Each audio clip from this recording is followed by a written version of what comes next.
Olá, que bom estarmos juntos mais uma vez. Vamos dando continuidade, não é? João, capítulo 15. Olha só que legal, nós já estamos avançando aí na leitura da palavra de Deus. Bom, hoje nós vamos continuar vendo aqui as palavras de Jesus aos seus discípulos. Isso está se aproximando o momento de Jesus morrer. E Jesus ele vem trazendo aqui palavras muito importantes que nós precisamos também compreendê-las. Vamos lá? Hoje nós continuaremos do versículo 17 em diante. Isto eu vos mando, que vos ameis uns aos outros. Bom, então Jesus, no nosso último estudo, que foi ontem, nós aprendemos que Jesus ele disse que nós devemos amar uns aos outros. Esse é o mandamento dele, não é? E aí ele diz algo muito importante agora que vale a pena pensar. Veja só. Se o mundo vos odeia, sabei que primeiro do que a vós me odiou a mim. Veja que Jesus ele sai do 17, ameis uns aos outros. Mas ele diz que o mundo vai nos odiar.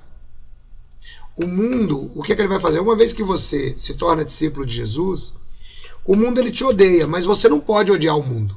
Essa que é a grande diferença. Por exemplo, Jesus disse, olha, os inimigos do homem serão pessoas da sua própria casa. Então, no caso, será seu pai, sua mãe, tal, não sei o que, seu irmão.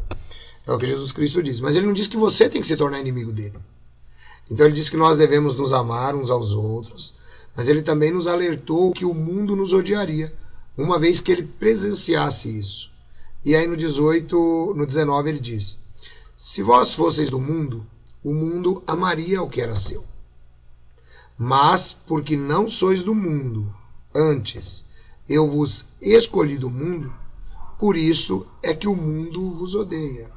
Então, você que está começando agora a acompanhar Jesus, você que de repente pertencia a uma seita, e a seita começa agora a odiar você, porque você está falando muito em Jesus, não se preocupe.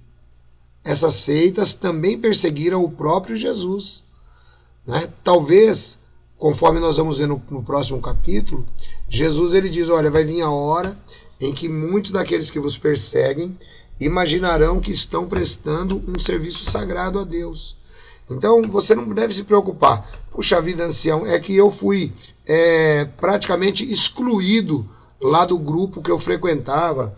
Eu frequentava um grupo sectário e agora que eu conheci a Jesus, eles me desassociaram. Fica tranquilo.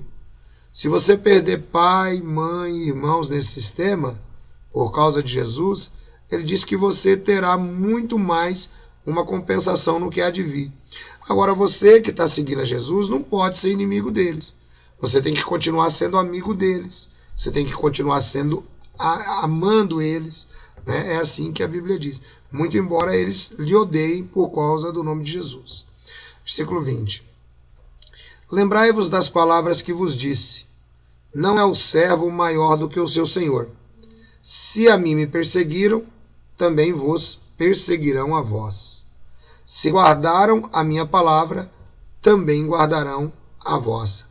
Note, aqui eu acho muito legal a humildade de Jesus, né, ao falar com os discípulos dele, mostrando o seguinte, olha, vocês não precisam ficar desanimados, porque de repente alguém vai querer atacar vocês, ou não vai querer escutar o que vocês estão pregando. Fiquem tranquilos.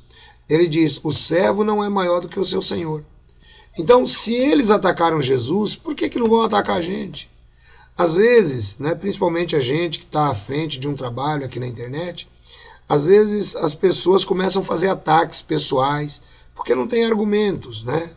Então começam a fazer ataques pessoais. Isso é normal, gente. Jesus, se ele tivesse hoje aqui presente, talvez ele seria a pessoa mais criticada na internet, se ele fizesse uso desse meio de comunicação.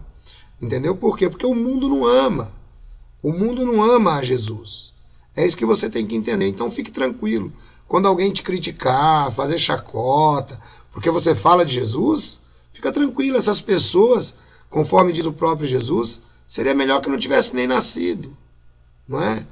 O julgamento para Sodoma e Gomorra será menos rigoroso para esses, que muitas vezes estão por aí, se escondendo atrás de outros nomes, usando cara de palhaço e tirando sarro das pessoas que servem a Jesus. Então fiquem tranquilos quanto a isso, não se preocupem, não é? E aí depois ele continua, Mas tudo isso vos farão por causa do meu nome, porque não conhecem aquele que me enviou. Por mais que a pessoa diga que conhece a Jeová, se ela não tiver o relacionamento com Jesus, ela não conhece ninguém. Porque ninguém vai ao Pai a não ser pelo Filho. E ninguém vai ao Filho a não ser pelo Pai.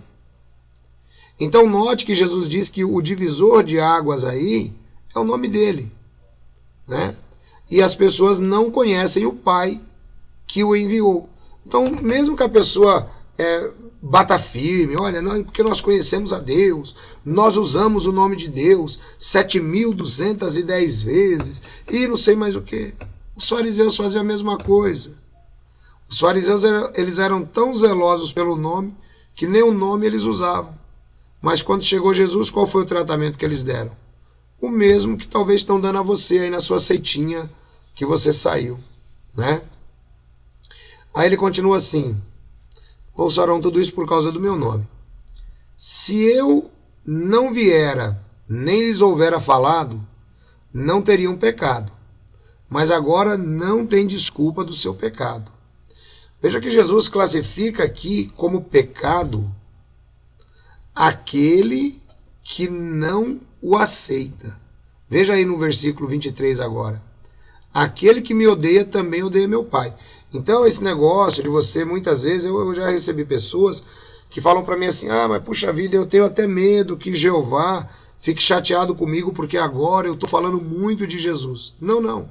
Jeová ele fica muito feliz com você, né, quando você usa o nome de Jesus, porque o nome de Jesus significa Jeová é salvação. Então você está usando o nome do Pai e do Filho, né? Então vejam só que coisa interessante. Agora, aquele que muitas vezes diz que ama o Pai, mas tem repulsa ao nome de Jesus, não tem amor nenhum. Ele continua no mesmo pecado de sempre.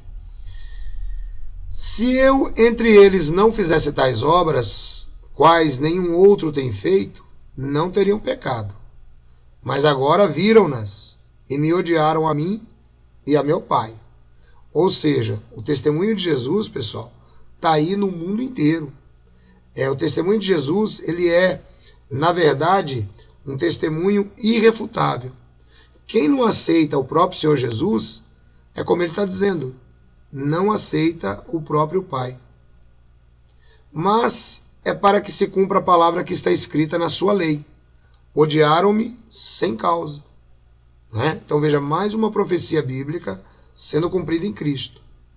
E aí no versículo 26 e 27 ele diz: mas quando vier o Consolador, que eu, da parte do Pai, vos hei de enviar, aquele Espírito de verdade que procede do Pai, ele testificará de mim. E vós também testificareis, pois estiveste comigo desde o princípio. Novamente o Espírito Santo é colocado aqui não como uma força ativa.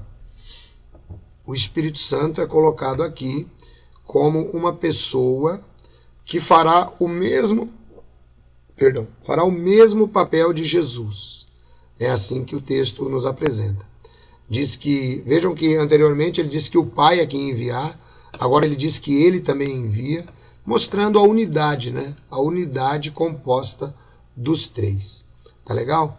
E ele diz que o dar testemunho dele é uma ação do Espírito Santo na nossa vida. Tá bom? Bom, é isso daí. Eu espero que você tenha entendido, espero que tenha sido bênção na sua vida, tá bom? Deus abençoe todos vocês. Eu vou aproveitar, vou trazer um outro vídeo reprisado, sempre nesse período aqui que a gente acaba, que a gente normalmente faz 15 minutos no Evangelho de João ou qualquer outro texto bíblico. A gente tem bastante vídeo disponível aí que dá para você acompanhar mais um pouquinho. Então eu vou trazer um próximo vídeo reprisado para você também, porque talvez você não viu. Aproveite e cresça mais um pouco no conhecimento, na graça e na fé. E às 20 horas e 30 minutos estaremos lá no canal JWR, tá bom? Deus abençoe vocês, um grande abraço, até daqui a pouquinho. Segura aí que eu tô voltando.